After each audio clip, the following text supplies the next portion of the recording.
Look at this bear.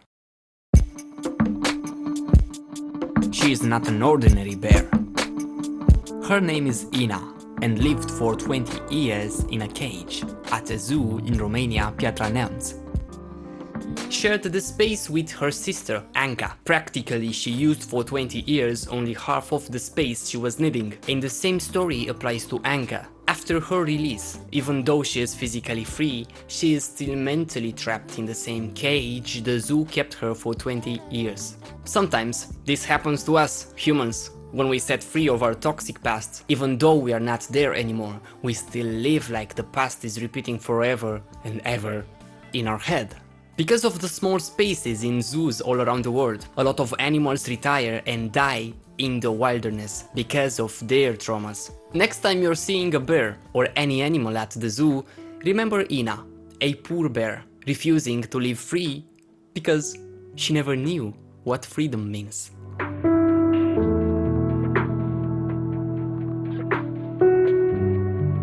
This story, even though it's happening in totally different circumstances, reminds me of the 5 monkeys experiment. A researcher puts 5 monkeys in a cage.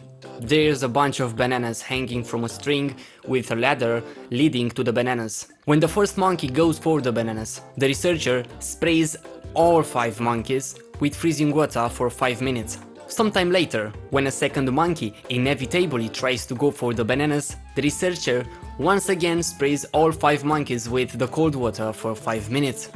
Then, he puts the hose away and never touches it again. But when a third monkey tries to go for the bananas, the other 4 attack him to prevent him from climbing that ladder. They are afraid of the punishment that may come.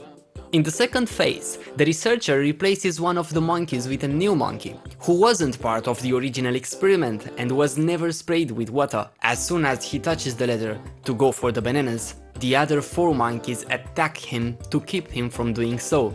If he tries again, they attack him again. Thus, the new monkey learns not to go after the bananas because he will get attacked if he does. The researcher replaces a second monkey with another new monkey. When this monkey goes for the bananas, the other 4 attack him, including the new monkey who was never sprayed with water. The researcher then continues to replace all the monkeys, one at a time, until all 5 of the original monkeys are removed from the cage. Each time the newcomer goes for the bananas, the others attack. Even when they, as new monkeys, have never received punishment for going after the bananas, and thus the new monkeys, who have never been sprayed with cold water, learn not to go after the temptation of the bananas. If you were to ask the monkeys why they don't go for the bananas, they would answer, because that's the way it's always been done. Keep safe.